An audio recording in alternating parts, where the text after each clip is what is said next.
இணைய பகடிவதை குற்றவாளிக்கு அபராதம் போதாது, சிறையில் அடைக்கப்பட வேண்டும். ஏஷாவின் தாய் கண்டனம். சீனாவில் உள்ள மாபெரும் வணிக வளாகத்தில் தீ, 6 பேர் பலி, 30 பேர் மீட்பு. மலேசியாவில் 2.3 மில்லியனுக்கும் அதிகமான வெளிநாட்டு தொழிலாளர்கள் உள்ளனர். மனிதவள அமைச்சர். மலேசிய சிறார்களிடையே வளர்ச்சி குறைபாடு மற்றும் உடல் பருமன் விகிதம் அதிகரிப்பு, சுகாதார அமைச்சு கவலை. கேரளாவில் மருத்துவமனை மின்தூக்கியில் சிக்கிக்கொண்ட ஆடவர், 2 நாட்களாக உணவு நீரின்றி பரிதவிப்பு.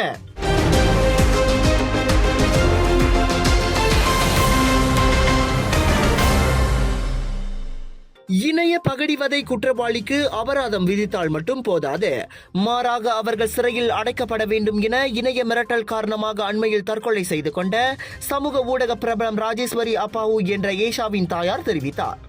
ஏஷாவை பகடிவதை செய்த குற்றத்தை ஒப்புக்கொண்ட பொதுநல பணியாளர் ஒருவருக்கு கோலாலம்பூர் மாஜிஸ்ட்ரேட் நீதிமன்றம் கடந்த 16 ஜூலை வெறும் 100 ரிங்கெட்டை அபராதமாக விதித்ததை அடுத்து ஏஷாவின் தாயார் அவ்வாறு கூறியுள்ளார்.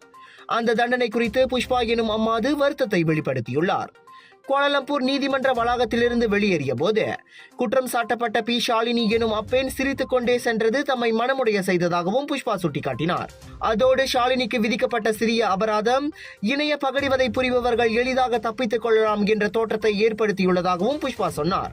இணைய பகடிவதை குற்றவாளிகளுக்கு மரண தண்டனை விதிக்கப்பட வேண்டும் என்பது தனது நோக்கமல்ல என கூறிய புஷ்பா, அவர்களுக்கு குறைந்தது 5 ஆண்டுகளாவது சிறை தண்டனை விதிக்கப்பட வேண்டும் என்றார். முன்னதாக ஏஷா பகடிவதை குற்றச்சாட்டை ஒப்புக்கொண்ட 35 வயது ஷாலினிக்கு மஜிஸ்ட்ரேட் எஸ் அருண்ஜோதி அதிகபட்சமாக 100 ரிங்கெட் அபராதம் விதித்து தீர்ப்பளித்தது கடும் கண்டத்தை பெற்று வருவது குறிப்பிடத்தக்கது.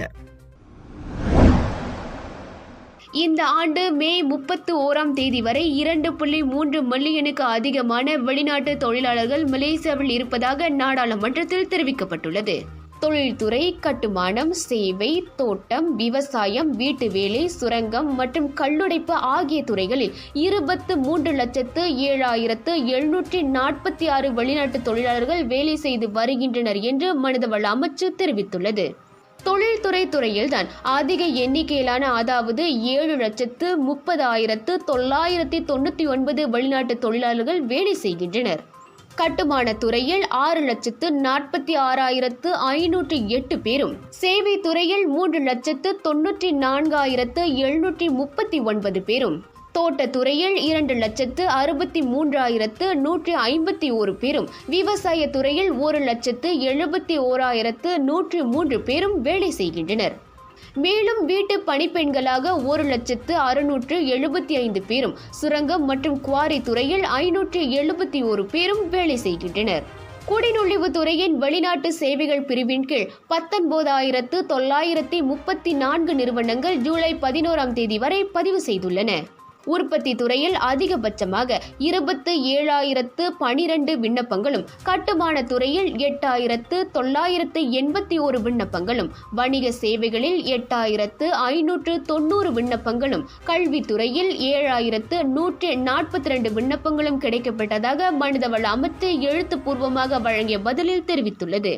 நாட்டில் உள்ள வெளிநாட்டு தொழிலாளர்களின் தற்போதைய எண்ணிக்கை மற்றும் அவர்கள் வேலை செய்து வரும் துறைகளின் விவரங்கள் குறித்து பாக்கத்தான் ஹராப்பன் பருவாஸ் நாடாளுமன்ற தொகுதி உறுப்பினர் டத்தோ ங்கே கோஹாம் எழுப்பிய கேள்விக்கு பதிலளித்த போது மனிதவள அமைச்சு இந்த விவரங்களை வெளியிட்டுள்ளது. நாட்டில் அதிகம் தற்கொலை செய்து கொள்வோரில் இந்தியர்கள் 2வது நிலையில் இருப்பதாக அண்மையில் துணை பிரதமர் டத்தோ ஸ்ரீ ஜாயிட் ஹமிடி மக்களவையில் வெளியிட்ட புள்ளி விவரம் அதிர்ச்சி அளிக்கிறது. தற்கொலை சம்பவங்களுக்கு மனநல பிரச்சனையே முக்கியமான காரணமாக கருதப்படுகிறது. அதனால் இந்தியர்கள் மனநலத்திற்கு முக்கியத்துவம் கொடுத்து செயல்பட வேண்டும் என பிரதமரின் சிறப்பு அதிகாரி சண்முகம் மூக்கன் தெரிவித்தார். பிரச்சனை ஏற்பட்டால் உடனடியாக மனநல மருத்துவரையோ ஆலோசகரையோ அவர்கள் அணுகலாம். எனினும் நம்மவர்கள் பலர் இன்னும் மனநல மருத்துவரை சென்று காண்பதில் தயக்கம் காட்டுகின்றனர். இந்நிலை மாற வேண்டும். மற்ற உடல்நல குறைகளுக்கு அந்தந்த நிபுணத்துவ மருத்துவர்களை சென்று காண்பதைப் போலவே மனநல மருத்துவரையும் அணுக அவர்கள் வேண்டும் என சண்முகம் வலியுறுத்தினார். குறிப்பாக கடன் பிரச்சனை காரணமாக இந்தியர்கள் அதிகம் தற்கொலையை நாடுவது தெரிய வந்துள்ளது. அது போன்ற பிரச்சனையில் சிக்கிக் கொண்டால் பேங்க் நகாராக்கில் செயல்படும் AKPK சேவையை அவர்கள் நாடலாம். அதே சமயம் இதர வகையில் மன அழுத்தத்தை எதிர்நோக்கியுள்ளவர்கள் 1555 என்ற எண் வாயிலாக தால்யான் ஹீல் சேவையை நாடலாம். இணையத்தில் வரும் போலி அல்லது மோசடி நடவடிக்கைகளை நம்பி ஏமாறுவதை தவிர்ப்பதோடு சமூக ஊடகம் வாயிலாக பிறரை அவமானப்படுத்தும் அல்லது உணர்வுகளை தூண்டும் பகடிவதை நடவடிக்கைகளில் இந்தியர்கள் ஈடுபடக்கூடாது. மக்களின் மனநல ஆரோக்கியத்தை பேண மடானி அரசாங்கம் பல்வேறு திட்டங்கள் அல்லது நடவடிக்கைகளை மேற்கொண்டு வருகிறது. அதனை இந்தியர்கள் முழுமையாக பயன்படுத்தி பயன்பெற வேண்டும் என சண்முகம் கேட்டுக்கொண்டார். நாட்டில் உள்ள சிறார்கள் மற்றும் பெரியவர்கள் மத்தியில் வளர்ச்சி குறைபாடு மற்றும் உடல் பருமன் விகிதம் அதிகரித்துள்ளது.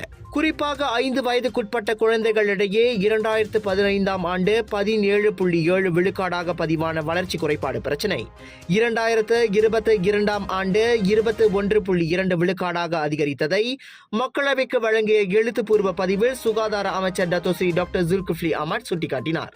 இவ்வேளையில் 5 வயதுக்கு குறைவான சிறார்களிடையே 2015 ஆண்டு 4 விழுக்காடாக பதிவான உடல் பருமன் பிரச்சினை 2019 ஆண்டு 5.6 விழுக்காடாகவும் 2022 ஆண்டு 6 விழுக்காடாகவும் அதிகரித்துள்ளது. 10 முதல் 17 வயதுக்குட்பட்ட மாணவர்கள் மத்தியிலும் 2012 ஆண்டு 14.6 விழுக்காடாக இருந்த உடல் பருமன் பிரச்சினை 2017 ஆண்டு 15.6 விழுக்காடாக பதிவாகியுள்ளது. அதன் வாயிலாக பள்ளி மாணவர்களில் 3 ஒருவர் அதிக எடை அல்லது உடல் பருமன் பிரச்சனையை எதிர்கொண்டுள்ளதை இந்த தரவுகள் காட்டுவதாக ஜுல்கிஃப்லி சொன்னார். அதே சமயம் பெரியவர்கள் மத்தியில் உடல் பருமன் பாதிப்பு 2019 ஆண்டை காட்டிலும் 2022 ஆண்டு 2.1 விழுக்காடு அதிகரித்துள்ளது.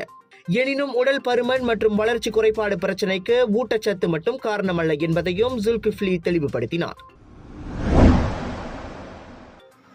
கவனக்குறைவு அல்லது அலட்சியமாக வாகனம் செலுத்தியது தொடர்பான வழக்கு ஒன்றில் மோட்டார் சைக்கிளோட்டி ரவி என்பவருக்கு செக்ஷன் நீதிமன்றம் வழங்கிய 1.2 மில்லியன் இழப்பீடு தொகையை உயர் நீதிமன்றம் தள்ளுபடி செய்தது.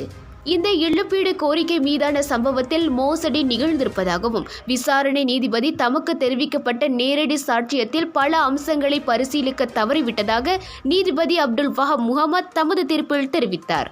இந்த வழக்கின் வாதியான விபத்திற்குள்ளான ரவியின் சம்பந்தப்பட்ட புகைப்படங்கள் குறித்த அம்சங்களை விசாரணை நீதிபதி முழுமையாக கவனத்தில் எடுத்துக்கொள்ள தவறிவிட்டார். அந்த விபத்து குறித்து போலீஸ் புகாரும் திரித்து கூறப்பட்டு இருப்பதாக உயர்நீதிமன்றம் தெரிவித்தது. குறிப்பாக அவர் ஓட்டி சென்ற மோட்டார் சைக்கிளின் பின்புற பகுதியில் பாதிப்பு எதுவும் ஏற்படவில்லை என்பது போலீஸ் வழங்கிய புகைப்படத்தில் தெரிகிறது. தனது மோட்டார் சைக்கிளின் பின்புறத்தில் கார் மோதியதாக ரவி தனது இழப்பீடு வழக்கு மனுவில் கோரியிருந்தார். அவர் தனியாக சென்றபோது சாலையில் வழுக்கி விழுந்துள்ளார். மேலும் ரவி மதுபானம் அருந்திவிட்டு மோட்டார் சைக்கிள் ஓட்டியுள்ளார்.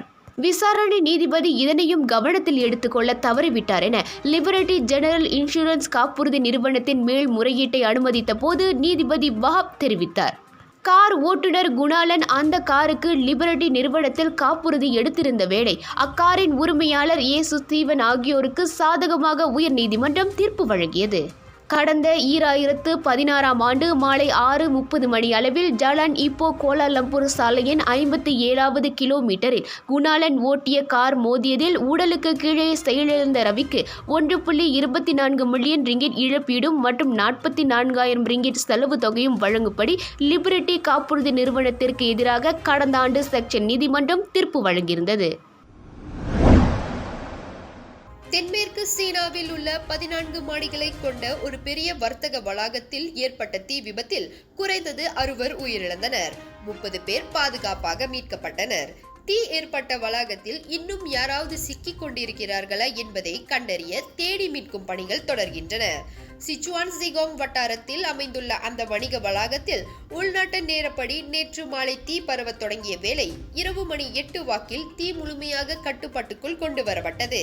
வணிக வளாகத்திலிருந்து அடர்த்தியான கழுப்பு புகை வெளியாகும் காட்சிகளை உள்நாட்டு செய்தி நிறுவனம் ஒன்று ஒளிபரப்பியது. Just watch me.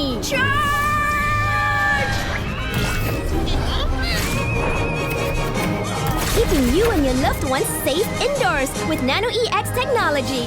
Panasonic. India கேரளாவில் உள்ள அரசாங்க மருத்துவமனை ஒன்றின் மின்தூக்கியில் சிக்கிக் கொண்ட ஆடவர் ஒருவர் 2 நாட்களுக்கு பின் மீட்கப்பட்டார். எனினும் 59 வயது ரவீந்தர் நாயர் எனும் அந்த ஆடவர் பரபரப்பான மருத்துவமனையின் மின்தூக்கியில் சிக்கிக் கொண்டிருந்ததை அங்கிருந்த யாருமே அறிந்திருக்கவில்லை என்பதுதான் ஆச்சரியம். கடந்த சனிக்கிழமை சுகாதார பரிசோதனை மேற்கொள்ள ஏதுவாக மருத்துவமனையின் மேல்மாடிக்கு செல்ல மின்தூக்கியில் ஏறியுள்ளார் ரவீந்தர். எனினும் அந்த மின்தூக்கி கீழ் நோக்கி சென்றதோடு திடீரென செயலிழந்தது. 2 மாடிக்கு நடுவில் அந்த மின்தூக்கி செயலிழந்ததாக கூறப்படுகிறது. மறுநாள் ஞாயிற்றுக்கிழமை பொது விடுமுறை என்பதால் விளக்கு மற்றும் காற்றாடி இல்லாத அந்த மின்தூக்கியிலேயே ரவீந்தர் சிக்கி தவிக்கும் நிலை ஏற்பட்டது. அவசர சமிஞ்சை ஒலியை எழுப்பிய போதும் ரவீந்தருக்கு யாரும் உதவ வரவில்லை. எனினும் நேற்று முன்தினம் வழக்கமான சோதனை நடவடிக்கைக்கு வந்த தொழிலாளர் ஒருவரால் ரவீந்தர் மீட்கப்பட்டார். ரவீந்தரை காணவில்லை என அவரது மனைவி போலீஸ் புகார் செய்ததும் குறிப்பிடத்தக்கது. அமெரிக்காவில் இதுவரை கண்டுபிடிக்கப்பட்ட மிகப்பெரிய டைனோசர் எலும்புக்கூடு ஒன்று ஏலத்தில் சாதனை பதிவு செய்துள்ளது. கடந்த புதன்கிழமை நடைபெற்ற ஏலத்தில் எபெக்ஸ் என அழைக்கப்படும் அந்த எலும்புக்கூடு 44.6 மில்லியன் அமெரிக்க டாலருக்கு விற்பனையாகி புதிய வரலாறு படைத்துள்ளது. 2020ஆம் ஆண்டு தனியார் நிலம் ஒன்றிலிருந்து கண்டுபிடிக்கப்பட்ட எபெக்ஸ் 150 மில்லியன் ஆண்டுகள் பழமையானது என மதிப்பிடப்பட்டுள்ளது. அதோடு இதுவரை கண்டுபிடிக்கப்பட்ட டைனோசர் எலும்புக்கூடுகளில் முழுமையான அல்லது ஏறக்குறைய முழு உருவத்தை கொண்டுள்ள எலும்புக்கூடாகவும் எபெக்ஸ் கருதப்படுகிறது. 11 அடி அல்லது 3.3 மீட்டர் உயரமும் 27 அடி நீளமும் கொண்ட எபெக்ஸுக்கு மொத்தம் 319 புதை படிவ எலும்புகள் இருக்கலாம் என கணக்கிடப்பட்டுள்ள வேளை அதில் 254 எலும்புகள் கண்டுபிடிக்கப்பட்டுள்ளன. இதற்கு முன் 2020ஆம் ஆண்டு நடைபெற்ற ஏலத்தில் ஸ்டென் என அழைக்கப்படும் ட்ரைனோசாரஸ் ரெக்ஸ் டைனோசர் 31.8 மில்லியன் டாலருக்கு ஏலத்தில் எடுக்கப்பட்டு விற்பனை சாதனையை பதிவு செய்திருந்தது குறிப்பிடத்தக்கது.